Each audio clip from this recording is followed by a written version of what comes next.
Capítulo 5. Entrégale la carta. Cuando el rey Ezequías oyó el informe, rasgó su ropa, se vistió de tela áspera y entró al templo del Señor. Enseguida envió a Eliaquim, administrador del palacio, a Sebna, secretario de la corte, y a los principales sacerdotes, todos vestidos de tela áspera, a hablar con el profeta Isaías, hijo de Amós. Una vez que los funcionarios del rey Ezequías le dieron a Isaías el mensaje del rey, el profeta respondió: díganle a su amo, esto dice el Señor, no te alteres por ese discurso blasfemo que han pronunciado contra mí los mensajeros del rey de Asiria. Escucha, yo mismo actuaré en su contra. Poco después, el rey Sennacherib envió mensajeros de regreso a Ezequías en Jerusalén con el siguiente mensaje. Este mensaje está dirigido al rey Ezequías de Judá. No dejes que tu Dios, en quien confías, te engañe con promesas de que Jerusalén no caerá en manos del rey de Asiria. Después de recibir la carta de mano de los mensajeros y de leerla, Ezequías subió al templo del Señor y desplegó la carta ante el Señor y oró. En el capítulo anterior, vimos que cuando los representantes del rey Ezequías recibieron las fuertes y desafiantes amenazas del representante del rey de Asiria, no respondieron, tal como se lo había indicado Ezequías. Sin embargo, en este capítulo, veremos cómo nuestra efectividad ante cualquier batalla no solo dependerá de saber cuándo callar, sino también cuándo, con quién y el modo cómo debemos de hablar. Absolutamente todos los versículos que contiene el capítulo 37 del libro de Isaías están cargados de la maravillosa gloria que se despliega en lo que por un momento pareció ser el fin de la ciudad de Jerusalén. Pero Dios hizo que esta historia quedara plasmada para que a través de la misma nosotros podamos comprender la forma como debemos proceder cuando estemos bajo algún ataque o amenaza semejante a la que se vio expuesto este rey. El rasgamiento de las vestiduras y el cubrirse de tela áspera, mencionada en la mayoría de las versiones bíblicas como cilicio, eran expresiones de profunda angustia que usualmente se realizaban para expresar el dolor de perder un ser amado, por lo que al rasgar sus vestiduras y cubrirse de cilicio, Ezequías estaba mostrando lo mucho que le había afectado el informe que había recibido y el gran dolor que le producía ver todo lo que estaba aconteciendo. Es decir, él no tomó el ataque a la ligera, pero tampoco reaccionó de la manera como su adversario esperaba que lo hiciera, ya que no permitió que el dolor que sentía lo paralizara, y mucho menos que lo llevara a un lugar incorrecto, sino que fue al templo y derramó su alma delante del Señor. En este punto, es importante considerar que tal como lo había mencionado el vocero del rey enemigo en el capítulo anterior, Ezequías pudo haber solicitado el apoyo de una o de más de las naciones que para ese tiempo estaban en la disposición de aliarse con ellos para enfrentar a quienes le amenazaban. Pero en vez de esto, fue a la casa del Señor. Él pudo haberse rendido por el gran temor que quiso infundirle el enemigo, pero en vez de esto fue a la casa del Señor. Él pudo haberse dejado hundir por la angustia y la desesperación, pero en vez de esto fue a la casa del Señor. ¿Y tú, a dónde te diriges cuando estás en una situación que afecta tu paz y hiere tu corazón? Añadido a la acción que dirigirse a la casa del Señor en medio de su dolor, Ezequías envió a Eliaquim, administrador del palacio, a Sebna, secretario de la corte, y a los principales sacerdotes, todos vestidos de cilicio, a hablar con el profeta Isaías, hijo de Amós, quien delante del pueblo representaba la misma voz de Dios.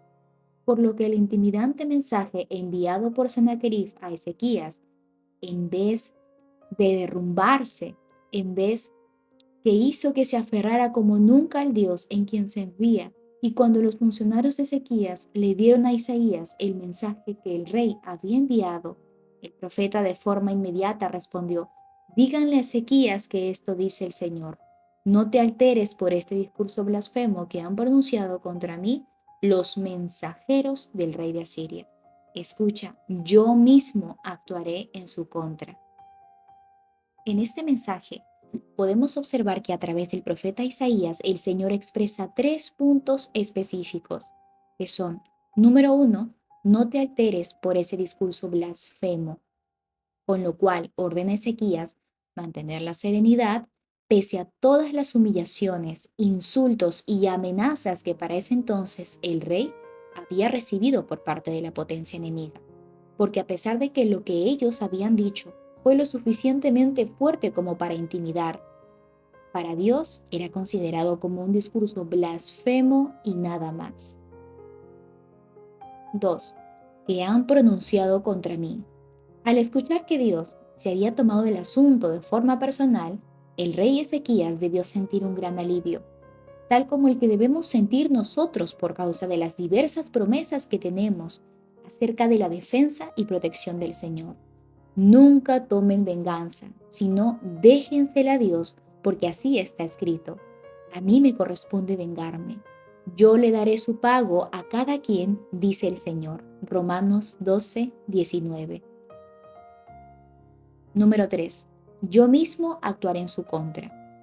Con estas palabras, el Señor le estaba informando a Ezequías que en vez de que se cumplieran las amenazas hechas por Sennacherib en contra de la ciudad de Jerusalén, era él y toda la nación de Asiria que se vería en grandes aprietos por causa de querer dañar a quienes Dios había prometido proteger. Sin embargo, luego de que Ezequías recibiera estas poderosas palabras de parte de Dios, el rey de Asiria volvió a tratar de intimidarle, pero esta vez por medio de una carta que contenía una amenaza mayor. Este mensaje está dirigido al rey Ezequías de Judá. No dejes que tu Dios, en quien confías, te engañe con promesas de que Jerusalén no caerá en manos del rey de Asiria. Tú sabes perfectamente bien lo que han hecho los reyes de Asiria en todos los lugares donde han ido. Esta carta fue dirigida a Ezequías, pero el asunto ya no tenía que ver con él, sino con el Dios a quien Ezequías servía, el destinatario principal que él había de leer. Con esta acción, Ezequías nos modela la forma como nosotros debemos proceder al recibir cartas que tengan la intención de turbar nuestro corazón.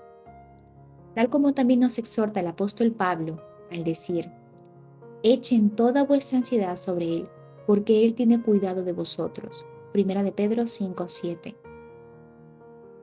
Después de recibir la carta de mano de los mensajeros y de leerla, Ezequías subió al templo del Señor y desplegó la carta ante el Señor. Sin embargo, en este punto es importante aclarar que no todas las cartas que recibimos hay que llevarlas a Dios, sino que algunas son solo dignas de que las ignoremos y ni siquiera las mencionemos. Otras veces, la carta que vemos como ataque o acusación tiene potencial para ayudarnos a ser mejor.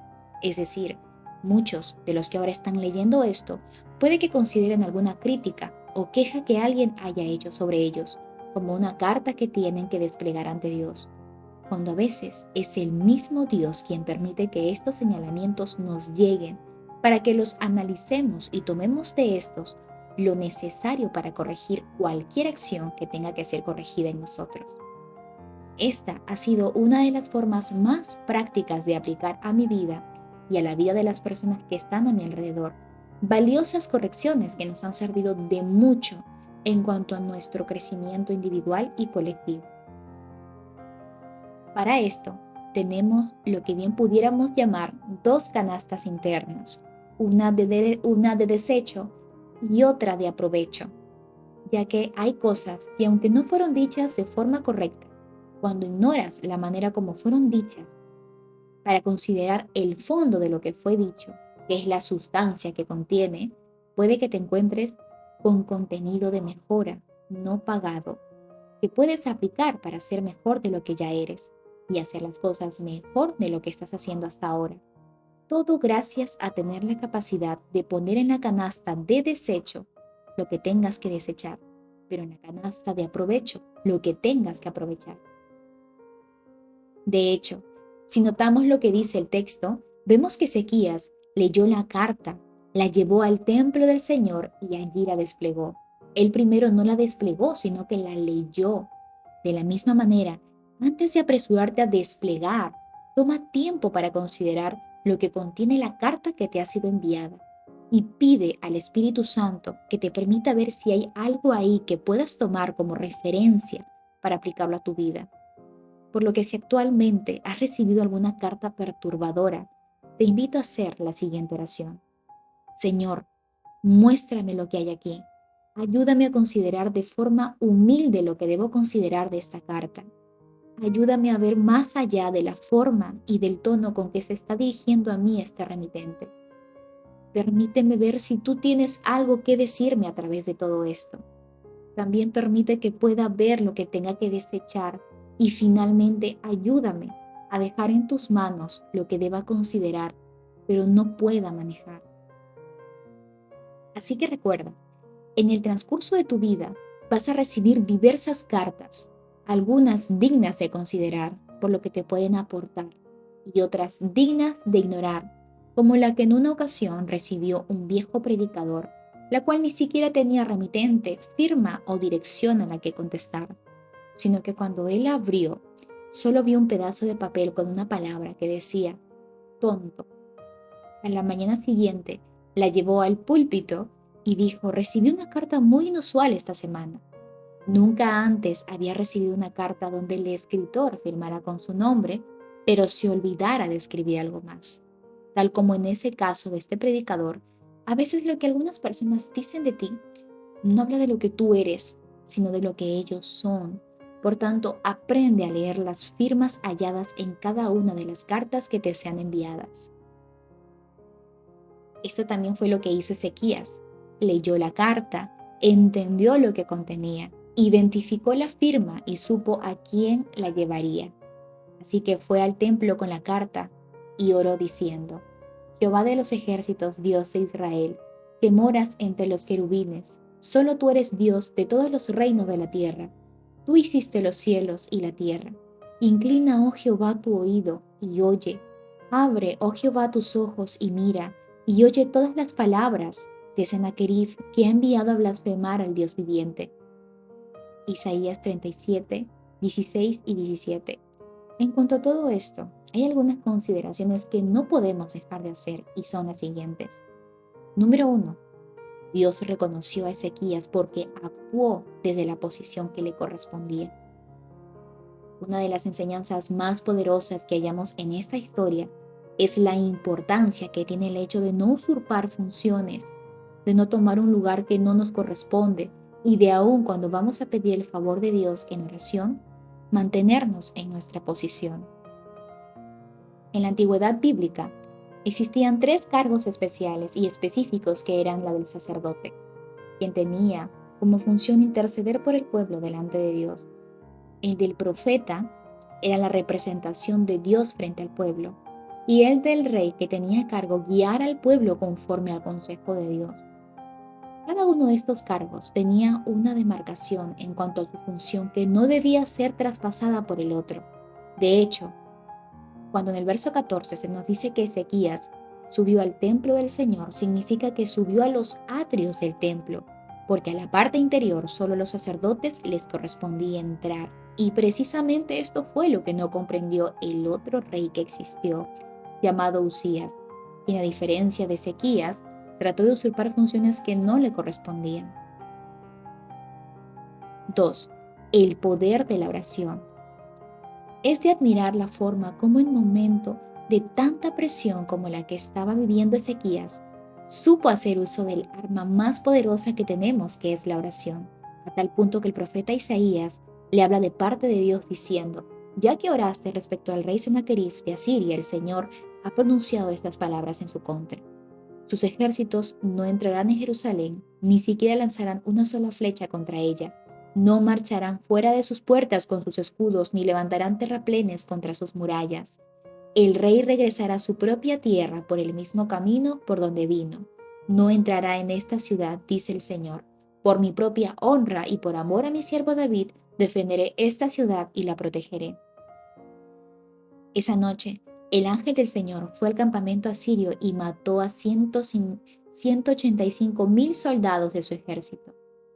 Y cuando los asirios que sobrevivieron despertaron a la mañana siguiente, encontraron que todo el derredor estaba lleno de cuerpos muertos. 3.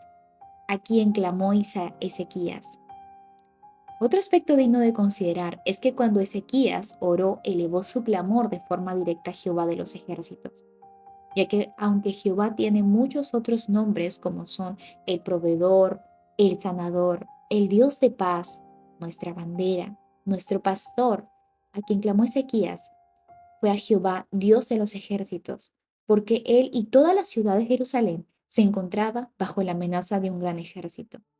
Por tanto, se humilló y clamó al Dios de los ejércitos con quien contaba, y el Dios a quien clamó se dejó ver, pero no solo de Ezequías, sino también del gran ejército enemigo que lo había desafiado a él. 4. La última palabra la tiene Dios.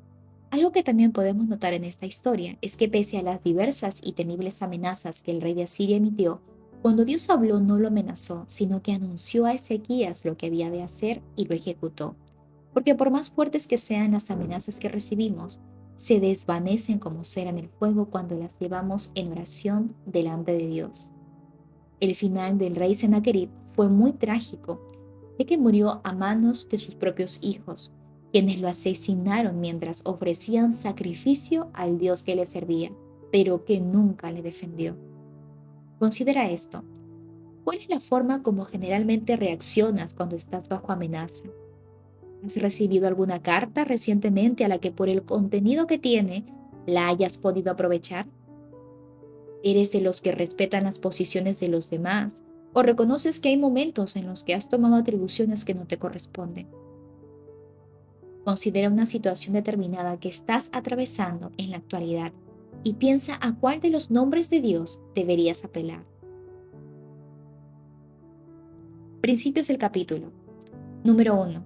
Ante cualquier batalla que estemos librando, nuestra efectividad no solo se trata de saber cuándo callar, sino también de saber cuándo, con quién y cómo debemos hablar. 2. No todas las cartas que recibimos tenemos que presentarlas a Dios, sino que algunas son solo dignas de que las ignoremos y ni siquiera las mencionemos. 3. Hay cosas que aunque no fueron dichas de forma correcta, ciertamente cuando ignoras la forma como fueron dichas para considerar el fondo, que es la sustancia que contienen, puede que te encuentres con contenido de mejora no pagado. 4.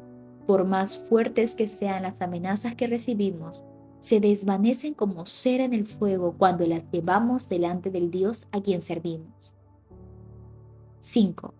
Reconoce la importancia que tiene el hecho de no usurpar funciones, de no tomar un lugar que no nos corresponde, y de aún cuando vamos a pedir el favor de Dios en oración, mantenernos en nuestra posición. Capítulo 6. Por encima de lo que veas, Dios espera que le creas. Hasta este punto, hemos considerado diversos personajes bíblicos que nos sirven de ejemplo por la forma tan inspiradora como se manejaron en diferentes escenarios de sus vidas.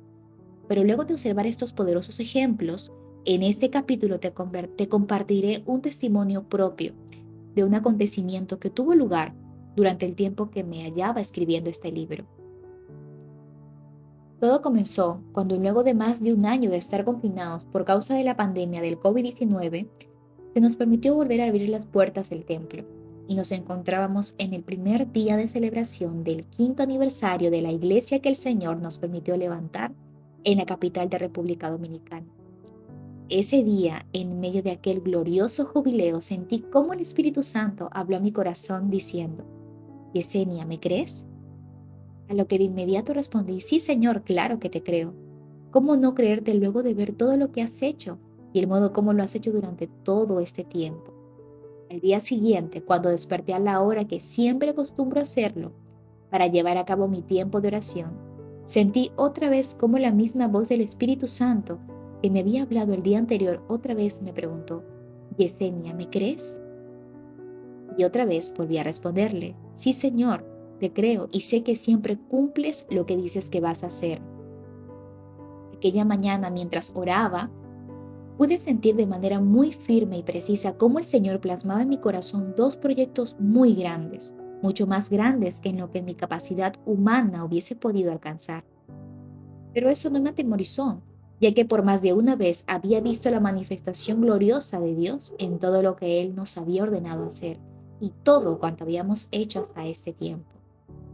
Pareció ser demasiado alto para nosotros en su comienzo, pero precisamente así fue como aprendí que a veces Dios nos manda a hacer cosas mucho mayores que nosotros, para que cuando las alcancemos, le demos toda la gloria a Él y para que nunca olvidemos que no hubiésemos podido alcanzar tales cosas si no hubiese sido por el favor, gracia e intervención de Él.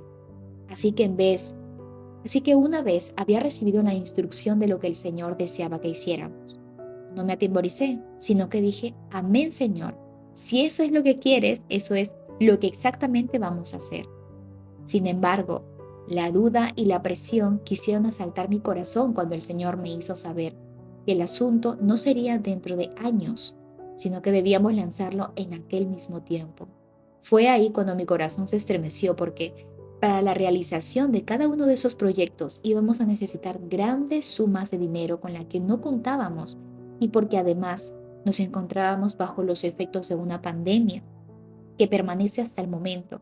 Así que honestamente no sabía cómo Dios lo iba a hacer, pero otra vez le volví a decir, te creo Señor, y digo amén a todo esto y a todo lo que tú decidas hacer. Pero ¿cuáles eran esos dos proyectos y por qué representaban un desafío tan grande para nosotros? El primero consistía en hacer una ciudad dentro de la ciudad que nos encontramos para albergar a miles de niños que viven en las calles, que son adictos a drogas, que están sumergidos en la prostitución y que son abusados, maltratados y explotados. Pero aquello no solo se trataba de una nave en la que todos pudiéramos estar, sino en la edificación de cientos de casas donde cada niño tenga una familia de la que pueda ser parte. Además, al junto de las viviendas también debíamos construir una escuela, una iglesia, un centro de formación técnica, áreas de producción que incluyeran una granja, un invernadero, un lago para la reproducción de peces, la siembra y cosecha de víveres, tubérculos, vegetales y árboles frutales, área recreativa, área deportiva, tienda, supermercado, salón de eventos, una nave para recibir donaciones y, por supuesto, las áreas administrativas del proyecto. La ciudad debía tener 9 calles y cada calle debía estar nombrada con una de las 9 manifestaciones del fruto del Espíritu Santo, que son amor, gozo, paz, paciencia, benignidad, bondad, fe, mansedumbre y templanza. Y en el nombre de la ciudad debía ser ciudad refugio. Gloria a Dios porque Él no solo nos da la visión, sino también los detalles acerca de la ejecución. Cuando ya había recibido las coordenadas sobre el modo como debíamos desarrollar dicho proyecto, supe que el terreno que necesitaríamos para la edificación de aquella ciudad debía ser muy grande, uno de por lo menos 30,000 metros cuadrados. Pero dije, Dios nos proveerá este terreno porque esto viene de Él y Él sabe que humanamente no contamos con los recursos ni con los medios para poder adquirir un espacio de tierra de tal magnitud. A partir de entonces, dentro de mi corazón como canción se repetía lo que el salmista dijo en el Salmo 24:1. De Jehová es la tierra y su plenitud, el mundo y los que en él habitan. Sin embargo, mi fe fue desafiada mucho más cuando el Señor me indicó cuál sería la fecha en la que estaríamos dando inicio a la edificación de este magno proyecto, sin que nosotros tuviésemos la más mínima idea de dónde había de salir el terreno y sin que tuviésemos los fondos para la adquisición del mismo. Lo único que teníamos era el mandato de parte de Dios para el cumplimiento en los próximos 10 meses. Porque aunque para ese año en particular estábamos celebrando el aniversario en el mes de noviembre debido a los efectos de la pandemia, el mes en que lo celebramos cada año es septiembre, porque el día 16 de ese mes, en el año 2015, fueron abiertas las puertas de la iglesia por primera vez. Así que para la adquisición del terreno y dar inicio a la construcción de dicho proyecto teníamos exactamente 10 meses, según lo dicho por el Señor. Bendito y alabado sea su nombre por el modo tan peculiar como decide probarnos. Pero la prueba de nuestra fe no terminó allí, sino que al día siguiente volví a escuchar nuevamente la voz del Señor decir, Yesenia, ¿me crees? Esta vez, al igual que en las anteriores, le dije, sí Señor, te creo. Entonces me dijo, pues quiero que anuncies a la iglesia que para antes de que se celebre el próximo aniversario, yo les daré el terreno para la edificación de la ciudad que les estoy mandando a edificar y que también les proveeré del monto inicial para hacer la propuesta de compra del terreno donde está la iglesia, el cual está valorado en 6.5 millones de dólares. En este punto pensé, Dios, por favor, confírmame que esto no es idea mía. Por favor, confírmame a mi corazón si todo esto procede de ti o si tales cosas proceden solo de mis pensamientos. Entonces, la voz del Espíritu Santo volvió a hablarme diciendo, soy yo quien te estoy enviando y quiero que lo que te he dicho lo anuncies a la congregación. En ese momento dije, Señor, ¿pero realmente debo decirlo? ¿Eso no puede quedar entre tú y yo?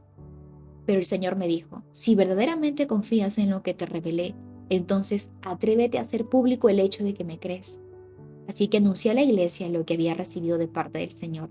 Y todos se regocijaron mucho. De hecho, a partir de aquel momento, algunas personas me contactaron para ofrecer al ministerio terrenos desde 3.000 y hasta 5.000 metros. Pero les explicaba que Dios me había hablado de una ciudad y que una ciudad no cabría en esa cantidad de terreno. Pero de todas formas les agradecía por la intención de hacerse parte de la visión. Algunas de estas personas convirtieron en montos efectivos el valor que habían ofrecido y otros sencillamente no comprendieron la magnitud de dicha visión. Pero yo no podía conformarme con algo diferente a lo que me había hablado el Señor. Pasados algunos meses, muchas personas de la congregación, además de creer, comenzaron a tener el deseo de ver por lo menos una mínima parte de lo que, según lo que les había comunicado, el Señor había de hacer durante aquellos meses. Mientras que yo seguía orando, ayunando, creyendo y tocando todas las puertas que entendía podían ser usadas por Dios para hacer lo que Él había dicho que haría a nuestro favor. Pero antes de ver el cumplimiento de las promesas que Dios nos da, siempre habrá gigantes con los que tendremos que luchar, y esta no fue la excepción. Díganle que lo siento, pero no puedo atenderle. Debido a la magnitud de dicho proyecto, nos dirigimos a las instancias gubernamentales en esta nación, a través de una comunicación escrita que al recibir una de las máximas autoridades de nuestro país, nos respondió diciendo, díganle que lo siento, pero no podré recibirle para este tiempo. Aquello fue muy decepcionante para mí, porque si lógicamente se suponía que recibiéramos apoyo de alguien para construir en la nación algo de esta magnitud, debió ser de parte de nuestro gobierno. Pero desde siempre he sido una mujer que cuando sabe que persigue lo que debe no se deja vencer por nada de lo que se le pueda oponer. Así que decidimos ir personalmente a la institución autorizada en nuestra nación para manejar los bienes del Estado, habiendo investigado previamente que había varios terrenos que perfectamente podían ser provistos para llevar a cabo este proyecto. Así que nos reunimos con el director de aquella institución, que luego de haber prometido ayudarnos en esta gestión, los meses pasaron y nunca de parte de los del gobierno tuvimos ningún tipo de información. Luego el Señor me trajo a la memoria algo que ya sabía, pero que por causa de dejar que mis sentidos humanos actuaran, había olvidado. Y es que cuando Dios va a hacer algo grande, a veces utiliza lo que menos esperamos para que la gloria de lo que Él hace no se la lleve ningún humano. Así que decidí seguir orando, ayunando y creyendo en lo que el Señor nos había hablado. Mientras que de manera simultánea, en el mes de febrero de ese año, habíamos lanzado oficialmente el proyecto de compra del terreno de la iglesia, ya que estaba totalmente segura de que la tierra para el proyecto de la ciudad refugio, por lo menos en su mayoría, había de ser donado, mientras que el terreno para el templo, Dios había de proveernos para comprarlo. Porque el hecho de estar ahí no era capricho nuestro, sino mandato de Dios, quien por diferentes vías nos había confirmado que ese era el lugar asignado a la visión que ha dado a nuestra congregación. Sin embargo, el aferrarme a esto también halló ciertos tropiezos, ya que muchos simplemente no comprendían por qué si se podía comprar un espacio mayor por un monto menor en otro lugar, teníamos que enfocarnos en un terreno que costara esa cantidad. Pero cuando tienes una orden de Dios para hacer algo, no debes dejarte mover por las opiniones de personas que no entienden lo que el Señor te ha dicho que debes hacer. Así que estábamos no solo en cuenta regresiva con respecto al terreno que habíamos de recibir, sino también en cuenta regresiva para obtener el inicial de la compra del terreno donde la congregación se encuentra. En este punto debo admitir que por más de una vez fui muy atacada con muchos pensamientos que me invitaban a dudar, ya que durante varios meses las cosas no parecían avanzar demasiado, pero estaba absolutamente segura de que quien me había hablado y nada del mundo haría que me retractara de lo que había dicho a la congregación y de los pasos que por la fe ya estábamos realizando. Había emprendido la marcha hacia la conquista de lo que Dios nos puso delante y sin importar cómo las cosas se vieran, había decidido creer, hacer todo lo que estuviera a mi alcance y dejar que Dios se encargara de lo que humanamente yo no podía hacer. En este momento, muchos de los miembros de la congregación se acercaban proponiéndonos hacer desde venta de comida hasta conciertos, con miras a obtener parte de los fondos que necesitábamos para el inicial del monto necesario para la compra del templo. Pero Dios no me había dado instrucciones de vender comida ni de hacer conciertos pro templo, sino que su instrucción había sido: convoca al pueblo a sembrar y ellos se unirán a este proyecto. Fue entonces cuando, estando en oración, el Señor me dio la idea de llevar a cabo lo que llamamos el Plan 6.5, el cual consistía en invitar al pueblo a hacer una siembra simbólica con los números 6 y 5. Dicho proyecto fue asimilado de forma sorprendente por los miembros de la congregación y aún por personas de otros lugares que, por dirección de Dios, también se unieron a esta visión. Por lo que en aproximadamente 5 meses después de haber lanzado el plan oficial de la adquisición del templo, ya teníamos gran parte del inicial para la compra de dicho terreno. Para este tiempo, de forma sorprendente, el Señor comenzó a bendecir las personas que se unían a este proyecto, siendo mi familia y yo los primeros, porque la primera siembra que obtuvo la iglesia vino de parte nuestra, y la misma no solo incluyó el monto total de todos nuestros ingresos durante un tiempo determinado, sino también la donación del vehículo que manejábamos, el cual, sin pensarlo 2 veces, decidimos sembrarlo para este fin. Pero el Señor no solo prueba nuestra obediencia, sino que cuando le obedecemos, nos muestra su recompensa, y muy poco tiempo después nos proveyó otro vehículo por medio de alguien que vino a nuestra oficina solo para preguntarnos: ¿cuál es el tipo de vehículo que ustedes desean tener? Porque se lo compraré. El vehículo que estábamos necesitando era un truck 4x4 para realizar las diferentes misiones y jornadas de repartición de alimentos organizadas por nuestro ministerio, que, dicho sea de paso, nunca se detuvieron a pesar de los diferentes desafíos financieros en los que nos hallábamos durante ese tiempo. Pasados algunos días, luego de haber sido visitados por aquel hombre, obtuvimos como regalo de Dios, por medio de él, una camioneta doble cabina marca Nissan Frontier del año 2017, diésel 4x4. La gloria sea toda para el Señor. Sin embargo, este es solo uno de los tantos testimonios que comenzaron a surgir de todo lo que Dios estaba haciendo en los que decidieron unirse y contribuir con dicho proyecto. Pero mientras todo esto pasaba, aún no teníamos el terreno para la edificación de Ciudad Refugio, y viendo algunos de la congregación que la determinación de los 30.000 metros era firme, comenzaron a informarnos de algunos lugares que contaban con esa cantidad de metros, pero la iglesia debía comprarlos. A los que una y otra vez dije: amados, gracias por su gestión, pero eso no fue lo que me dijo el Señor, así que no nos desesperemos, porque Dios se encargará de sorprendernos con ese terreno. Pasados algunos meses, ya teníamos el inicial para poder hacer la propuesta de compra del templo, tal como Dios había dicho que lo haría. Así que nos sentíamos altamente agradecidos y muy sorprendidos por el modo como el Señor se había glorificado.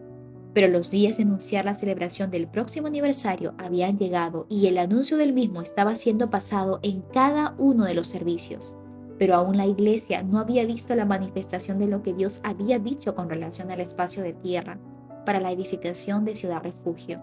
Fue entonces cuando sentí cómo el adversario quiso hacerme dudar como nunca antes lo había hecho, diciendo: estás a solo días de quedar en vergüenza frente a todo este pueblo. Dios no hará nada, no vas a poder adquirir el terreno que necesitas porque no tienes cómo conseguirlo. Prepara al pueblo para darles el anuncio de que no van a poder tener lo que dijiste que iban a ver, porque ya tocaste todas las puertas posibles y ninguna se abrió. Reconoce que te equivocaste y que no fue Dios quien te habló. Cuando el enemigo quiera apagar tu fe, échale leña y haz que vuelva a arder.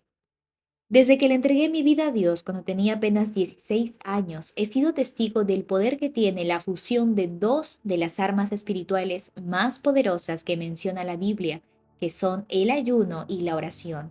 Y este, honestamente, fue el mayor desafío que tuvo mi fe durante todos los años que llevo al frente de la congregación en la que Dios le ha placido ponernos. Así que como nunca antes necesitaba hacer uso de aquellas dos armas. Fue entonces cuando convocamos un tiempo intenso de ayuno y oración juntamente con toda la congregación, y luego de solo algunos días comenzamos a ver cómo la poderosa mano del Señor se había empezado a mover, ya que en una reunión que tuvimos con nuestros líderes tratamos el tema y les comenté el modo como hasta este momento todo había transcurrido, incluyendo cómo nos quisieron recibir en la primera representación del gobierno a la que habíamos acudido. En dicha reunión, uno de los miembros de la junta directiva de la congregación dijo: Pastora, yo tengo un amigo que puede donarnos ese terreno. A lo que respondí: oremos a Dios y vayamos a verlo. A la semana siguiente ya estábamos en el terreno y mientras estuvimos allí nos arrodillamos pidiendo a Dios la confirmación de si ese había de ser la ubicación de Ciudad Refugio o no, ya que siempre le pido a Dios que me confirme su aprobación y que se involucre aún en los más mínimos detalles de cada cosa que hacemos. Luego de 2 días de haber estado en aquel lugar y haber orado, el miembro de la junta directiva de la iglesia nos dijo: hace días que le hablé a mi amigo acerca de lo que necesitamos y hoy me llamó para decirme que Dios no lo había dejado dormir y que le dijo: asegúrate de sacar el espacio dentro de toda la tierra que te he dado para que se levante el proyecto que te mencionaron. Lo que mi corazón sintió al enterarme de esto, solo lo sabemos Dios y yo, y por más que quiera expresarlo aquí, todo el libro me quedaría corto. Alabado sea por siempre el Dios que cumple lo que promete. En esa misma semana tuvimos nuestra primera reunión dentro del terreno con el dueño, quien antes que nada nos preguntó cuál es la idea que tienen para el proyecto que quieren hacer aquí. Y al explicarle cuál era el plan y cuál había de ser la composición de toda aquella estructura, solo nos dijo: pienso que lo que ustedes quieren hacer es muy grande para la cantidad de metros que están solicitando, por lo que creo que en vez de 30.000 metros cuadrados, ustedes necesitan 100 tareas de tierra, lo que es igual a 62.886.00 metros cuadrados, o sea, más del doble del terreno que nosotros teníamos estipulado.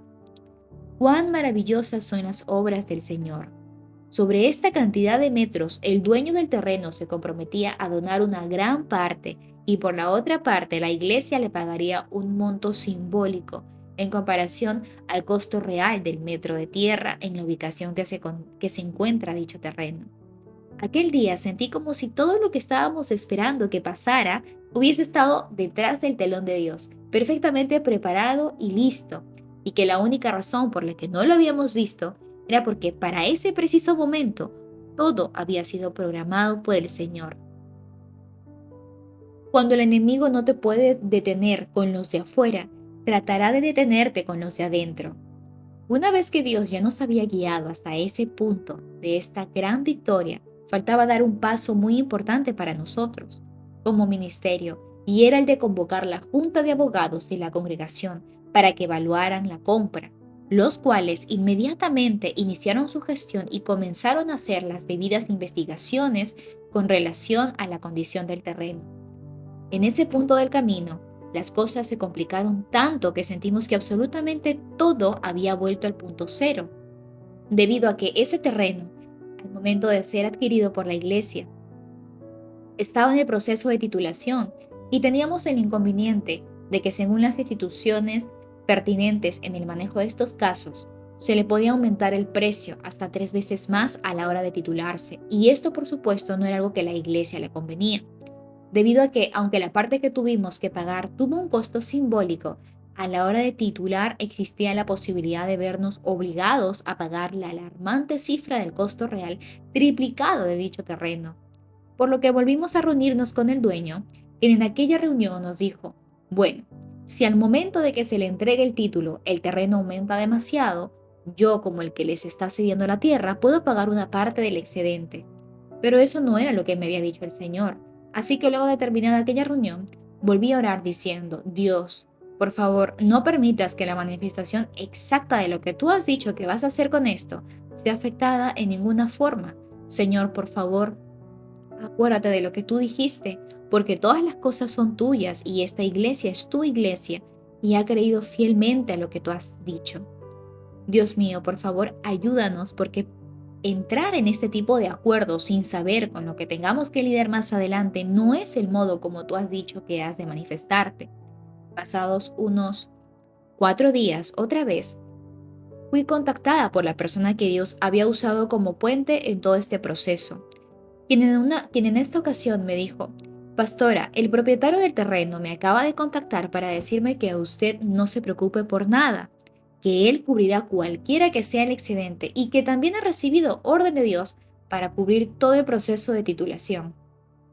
Y hoy, a solo 12 días para la celebración de nuestro próximo aniversario, mientras termino de escribir este capítulo, me encuentro frente al contrato firmado, con el pico preparado y casco de construcción al lado, para llevar a la iglesia esta gran sorpresa que estoy segura alegrará el corazón de todos los que desde un principio se atrevieron a creer en la promesa que el Señor nos dio. Gloria a Dios por siempre, por todas y cada una de sus bondades. Esta es solo una muestra más de que cuando Él habla se encarga de respaldar y cuando Él promete hace que se manifieste lo que Él dice que ha de pasar.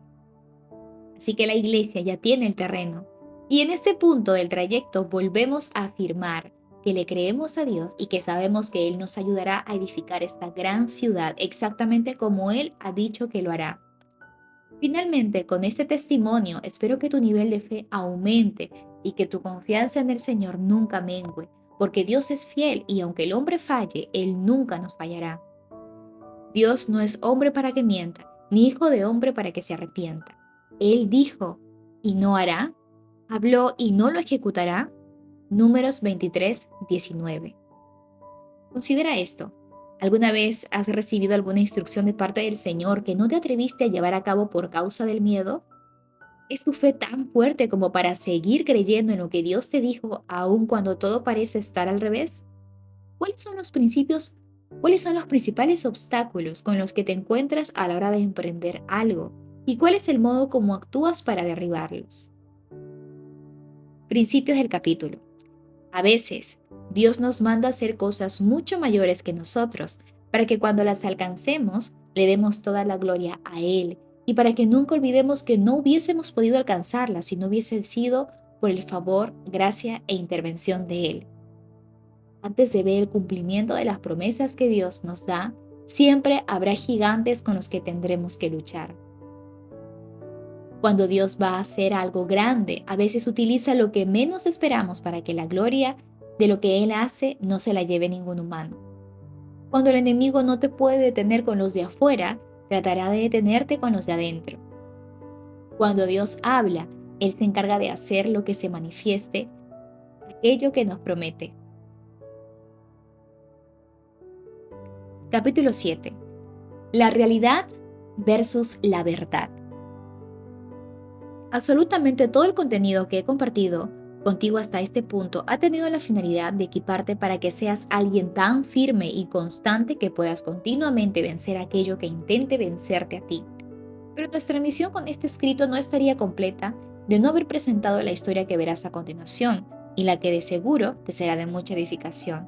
La misma está basada en uno de los acontecimientos más tristes que vivió el pueblo de Israel, mientras se movía a la tierra que el Señor les había prometido, dejando ver cómo el hecho de ellos no hacer frente de forma correcta a los desafíos que se hallaban adheridos a aquella conquista, tal acontecimiento terminó siendo algo funesto, que trajo juicio y destrucción a gran parte de aquel pueblo.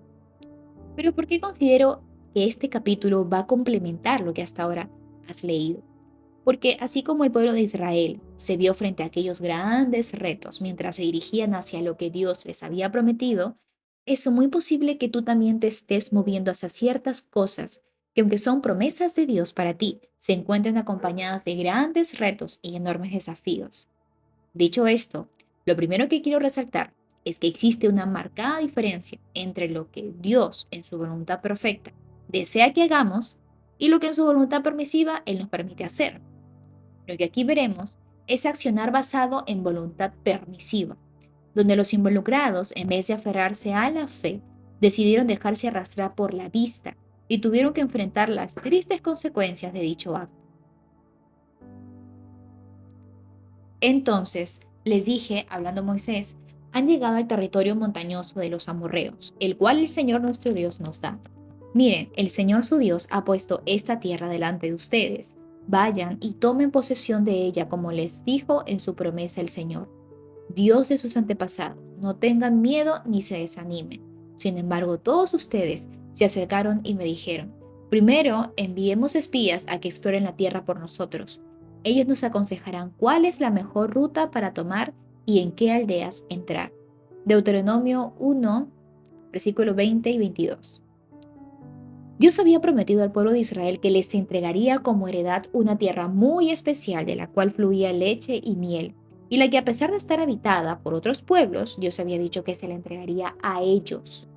Pero el pueblo no confió en lo que Dios le prometió y solicitó a Moisés que le permitiera ir a inspeccionar aquella tierra, aludiendo a que si iban y observaban lo que en ella había, tendrían la capacidad de preparar un plan de ataque más efectivo para conquistar. En este punto, cabe destacar que tal acción no se trataba de algo inusual para un ejército común. A esto se le conoce como el acto de exploración, y es lo que generalmente un ejército hace a la hora de asaltar un territorio determinado. Pero Israel no era cualquier ejército, era el ejército de Dios, y Canaán no era cualquier territorio, era la herencia que para su pueblo había señalado el Señor. Así que ya Dios había hecho la exploración por ellos. Por tanto, la perfecta voluntad del Señor con relación a esta conquista era que su pueblo confiara en que Él mismo, que les había prometido la tierra, también los había de acompañar en su llegada hasta ella, porque la voluntad del Señor nunca nos guiará donde la gracia y el poder de Dios no nos hayan de sustentar. Sin embargo, aunque no estaba dentro de la perfecta voluntad de Dios que los hijos de Israel fueran a explorar algo que ya les correspondía, Dios en su voluntad permisiva permitió que fueran y la reconocieran. Por causa de Dios haberles entregado la tierra y haberles ordenado que entraran y la tomaran, todo lo que los hijos de Israel debían hacer era confiar y obedecer a la palabra que les había sido dada, porque tal como el Señor lo había prometido, Él iría delante de ellos, y si Dios estaba con ellos, nadie podría prevalecer en contra de ellos. Pero lejos de comprender esto, todos los que fueron a inspeccionar en dicha tierra, excepto Josué y Caleb, se desalentaron ante los desafíos hallados en ella, y tal desaliento se extendió rápidamente por todo el campamento.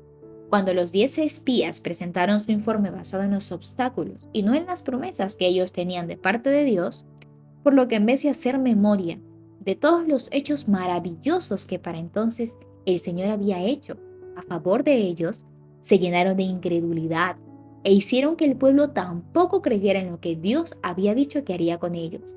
Y a pesar de reconocer que la tierra que habían inspeccionado era buena, se dejaron cegar por la incredulidad, y dicha incredulidad se convirtió en rebelión, hasta extenderse como plaga mortífera que trajo destrucción y ruina a gran parte de aquella congregación. Nosotros llegamos a la tierra a la cual nos enviaste, la que ciertamente fluye leche y miel. Es decir, que lo que Dios había dicho sobre la tierra era cierto, y ellos lo estaban reconociendo. Mas, sin embargo, lo que pudiéramos traducir como, pero a pesar de todo, pero ¿cómo puede decir alguien, fuimos a la tierra y la promesa de Dios es verdad? Y después, acerca del mismo acontecimiento, decir, pero a pesar de todo, ¿cómo puede un pueblo que para ese entonces había visto tantas maravillas de parte de Dios poner primero los obstáculos que vieron antes que hacer memoria de todos los portentos que hasta ese entonces vivieron? En este punto, cabe destacar que los espías enviados por Moisés a inspeccionar la tierra fueron 12, los cuales llegaron al mismo territorio, observaron los mismos frutos y vieron los mismos desafíos que solo dos de ellos decidieron creer en la promesa que Dios les había hecho, en vez de dejarse arrastrar por los obstáculos que habían visto, mientras que la mayoría, es decir, los otros 10, básicamente se presentaron con los siguientes argumentos en todo el pueblo y ante Moisés. A pesar de la promesa fiel de Dios, el pueblo que habita aquella tierra es fuerte. A pesar de la promesa fiel de Dios, las ciudades están amuralladas y fortificadas. A pesar de la promesa fiel de Dios, vimos allí a los hijos de Anac, una tribu de hombres gigantes. A pesar de la promesa fiel de Dios, Amalec, el amorreo y el cananeo habitan la tierra, así que no hay espacio para nosotros. La tierra que aquellos espías habían ido a inspeccionar ciertamente representaba un desafío, pero no para Dios, sino para la fe de ellos en Dios, porque aunque mucho de lo que ellos informaron era real, había una verdad que estaba por encima de aquella realidad: el dueño de la tierra, su plenitud, el mundo y los que en él habitan.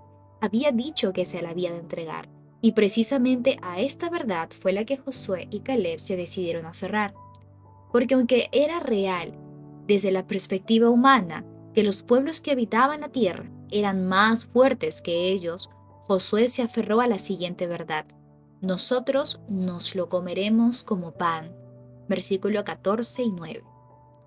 Era real que en la tierra habitaban gigantes, pero era verdad que su amparo se había apartado de ellos, y con el pueblo de Israel estaba Jehová, el poderoso gigante.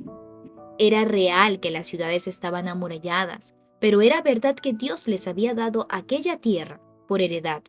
Deuteronomio 1:20. Ahora bien, como ya dijimos, este acontecimiento no solo estuvo caracterizado por la incredulidad, sino también por la rebelión, por causa de la cual, luego de haber escuchado dicho informe, el pueblo dijo lo siguiente: ojalá hubiéramos muerto en el país de Egipto, o si no, ojalá al menos hubiéramos muerto en el desierto. ¿Por qué el Señor nos lleva a esa tierra para morir a espada? Nuestras mujeres y nuestros niños servirán de botín. Sería preferible regresar a Egipto. Y se decían unos a otros: nombremos a un jefe y regresemos a Egipto. En otras palabras, el pueblo dijo: Dios no debió sacarnos de Egipto, sino dejarnos morir allí, o hacer que muramos en el desierto para que no nos maten los moradores de los pueblos que habitan la tierra a la que nos está guiando. Pero ahora esta gente nos destruirá, y no solo eso, sino que también tomarán como propiedad de ellos a nuestras mujeres y nuestros hijos. Así que no sigamos avanzando hacia allá ni sigamos creyendo en lo que Dios ha dicho que hará. Mejor armemos nuestro propio plan de supervivencia, porque el plan de Dios para nosotros no funcionó. Volvamos a Egipto porque la intención que Dios tenía definitivamente fracasó. Pero ¿por qué fueron tan graves estos argumentos? Porque todo lo que Dios había hecho con ellos hasta ese tiempo era favorecerles. En ningún momento les había abandonado, ante ninguna circunstancia les había desamparado, y durante todo el trayecto del camino les había guardado. Su poder se había hecho palpable para ellos con la manifestación de las 10 plagas que le envió la nación de Egipto, al abrir el mar rojo para que ellos pudieran pasar por medio de él en seco, y al proveerles de pan, carne y agua para que a ellos no les hiciera falta sustento. En otras palabras, en cada uno de estos acontecimientos, ellos habían recibido felizmente los favores de Dios, pero en el momento de mostrar su confianza en Él, fallaron a pesar de todo lo que Él había hecho a favor de ellos. Partiendo de esto, son muchas las lecciones que nos deja este acontecimiento, entre las cuales están las siguientes. A pesar de las muchas obras que hace Dios a favor nuestro, muchos siguen sin entender que en Él hay poder para hacer todo lo que quiere hacer. No todas las veces la opinión que debe tomarse en cuenta es la de la mayoría, porque no siempre la mayoría tiene la razón. Piensa solo por un momento lo que hubiese pasado si el pueblo se hubiese movido por la sugerencia de la mayoría, la cual consistía en lo siguiente: designemos un capitán y volvamos a Egipto. En otras palabras, Dios nos hizo libres, pero volvamos a ser esclavos otra vez. Números 14:4. Por encima de cualquier obstáculo real o imaginario que exista en lo que Dios te haya prometido, recuerda que Él es absolutamente fiel y jamás deja de hacer lo que promete, porque no hay nada imposible para Él. Los 2 espías enviados vieron la misma tierra, pero el informe de Josué y Caleb fue diferente, por lo que es absolutamente común que ante una misma situación haya perspectivas distintas, ya que nuestra fe, así como nuestra incredulidad, no emanan de los acontecimientos, sino de lo que llevamos dentro. Dios les había prometido la tierra y les había dicho que se enfocaran en lo que fluía de ella, no en los moradores que vivían en ella. De igual modo, Es posible que lo que el Señor te ha prometido a ti también se encuentre poblado, amurallado, cerrado o habitado por gigantes. Pero Él no quiere que te enfoques en los obstáculos que hay en ello, sino en lo que fluye de ello. Porque lo que fluye de ello es tu herencia, mientras que lo que lo ocupa, Dios en su momento lo sacará y lo que Él decida dejar tendrá que convertirse en tributario tuyo. Caleb tuvo el carácter y la valentía de no dejarse arrastrar por la mayoría y de mandar a callar a quienes no creían. De igual manera, ante cualquier situación que enfrentes, que demande de ti una muestra firme de tu fe, procura tener la suficiente valentía y arrojo para mandar a callar a aquellos que no creen. Es peligroso prestar atención a las voces que contradicen lo que Dios ha dicho que va a hacer, porque por lo que Josué, al igual que Caleb, no se dejaron cubrir por la nube de incredulidad, ni se dejaron influenciar por la opinión popular, sino que en vez de esto hicieron confesión pública de su fe, diciendo: nosotros los comeremos como pan, porque el amparo de ellos se apartó de ellos, pero con nosotros está Jehová. Finalmente recuerda, siempre que existe una marcada diferencia entre realidad y verdad. La realidad es lo que tienes frente a ti, mientras que la verdad es lo que a veces no ves, pero es más real que aquello que sí puedes ver. Tu realidad está basada en las circunstancias, mientras que tu verdad está basada en la fe. A esto precisamente hace alusión el libro de Hebreos 11:1 al decir: es pues la fe, la certeza de lo que se espera, la convicción de lo que no se ve. Son muchas las personas que por dejarse arrastrar por lo que ven, por su realidad, no llegan a conquistar lo que Dios les ha prometido, no llegan a conquistar su verdad.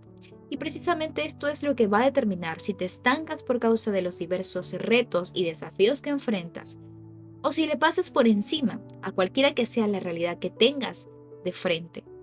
Porque tu realidad puede ser que estés enfermo, pero tu verdad es que tienes a un Dios capaz de sanar toda enfermedad. Salmo 103:3. Él es quien perdona todas tus iniquidades, el que sana todas tus dolencias.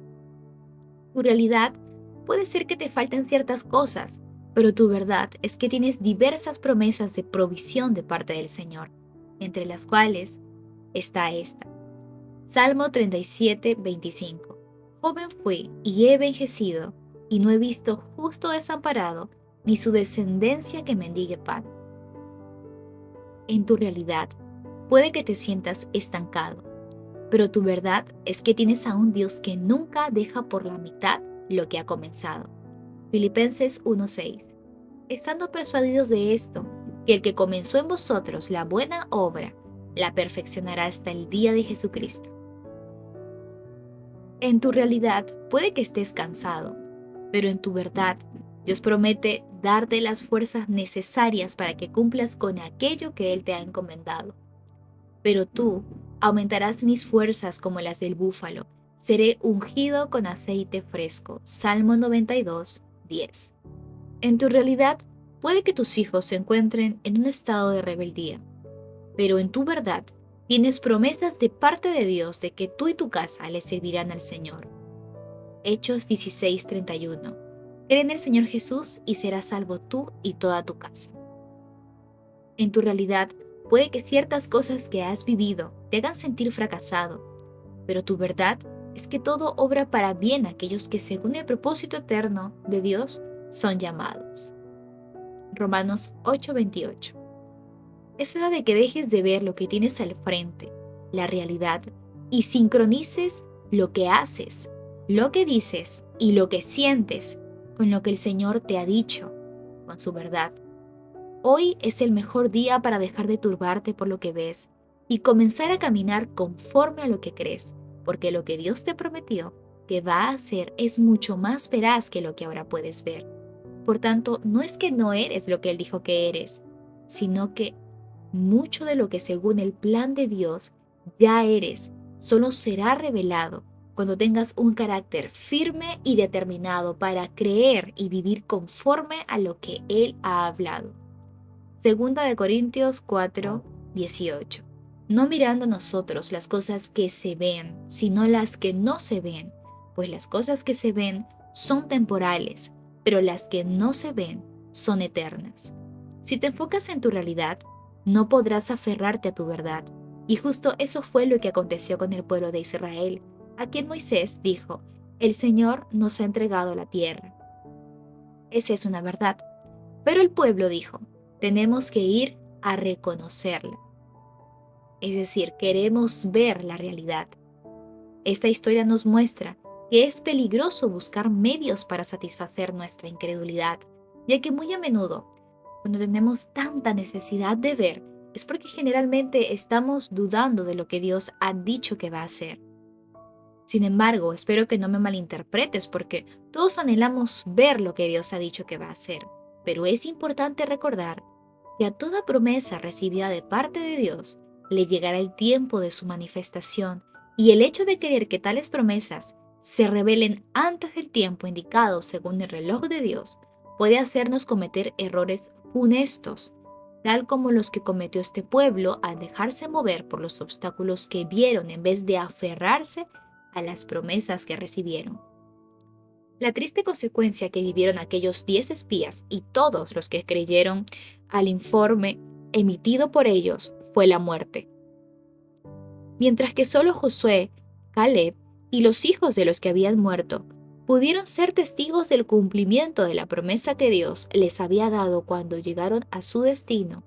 Con relación a esto, la Biblia dice que Josué y Caleb entraron a la tierra prometida porque en ellos se halló un espíritu diferente. Números 14:24. Es decir, en ellos no se halló incredulidad, duda ni rebelión. Tampoco se halló un carácter débil que se dejara arrastrar por quienes se habían rebelado, sino que en ellos se manifestó la actitud y la postura que debía presentar alguien que conocía al Dios que le servía y que estaba consciente del respaldo que de parte de él tenía. ¿Y en ti, qué clase de espíritu hay? Es mi oración y mi deseo que tu nivel de determinación, aunque sea atacado, nunca se vea estancado por la duda o la incredulidad, y que tu verdad siempre tenga mayor relevancia para ti que cualquiera que sea tu realidad. Considera esto. Toma un momento de reflexionar y piensa sobre la forma como generalmente enfrentas lo que te pasa. ¿Lo haces basado en tu realidad o en tu verdad? Cuando Dios te da una promesa, ¿te aferras a ella o te distraen los obstáculos que pueden ser hallados en ella? ¿Cuál es el modo como te manejas cuando alguien procura hacerte dudar de lo que Dios te ha dicho que hará? ¿Te dejas arrastrar por la incredulidad de ellos o, al igual que Caleb, los mandas a callar? Principios del capítulo. 1. Existe una marcada diferencia entre realidad y verdad. La realidad es lo que tienes frente a ti, mientras que la verdad es lo que a veces no ves, pero es más real que aquello que sí puedes ver. 2. Cuando tenemos tanta necesidad de ver, es porque generalmente estamos dudando de lo que Dios ha dicho que va a hacer. 3. No todas las veces la opinión que debe tomarse en cuenta es la de la mayoría, porque no siempre la mayoría tiene la razón. 4. Ante cualquier situación que enfrentes y que demande de ti una muestra firme de tu fe, procura tener la suficiente valentía y arrojo para mandar a callar a aquellos que no creen. 5. Es importante recordar que a toda promesa recibida de parte de Dios le llegará su debido momento, y el hecho de querer que tales promesas se revelen antes de tiempo puede hacernos cometer errores funestos. Palabras finales. Al llegar a la culminación de este libro, solo me resta desear que todo lo que aquí has adquirido te ayude a desarrollar un nivel de determinación, no solo de momento, sino que perdure en el tiempo. Que no solo funcione cuando eres motivado por otros, sino que se mantenga firme cuando no cuentes con el apoyo o el respaldo de los demás.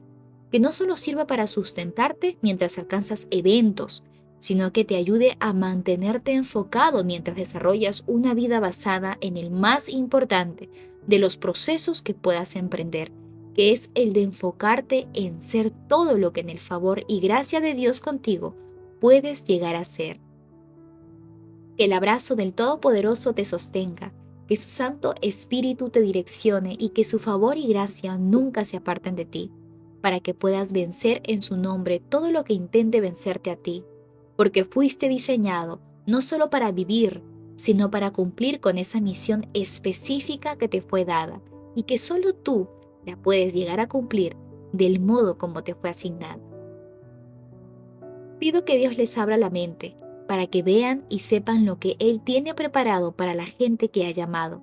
Entonces podrán participar de las ricas y abundantes bendiciones que Él ha prometido a su pueblo santo. Y así verán también lo grande que es el poder que Dios da a los que creen en Él. Efesios capítulo 1, versículos 18 y 19.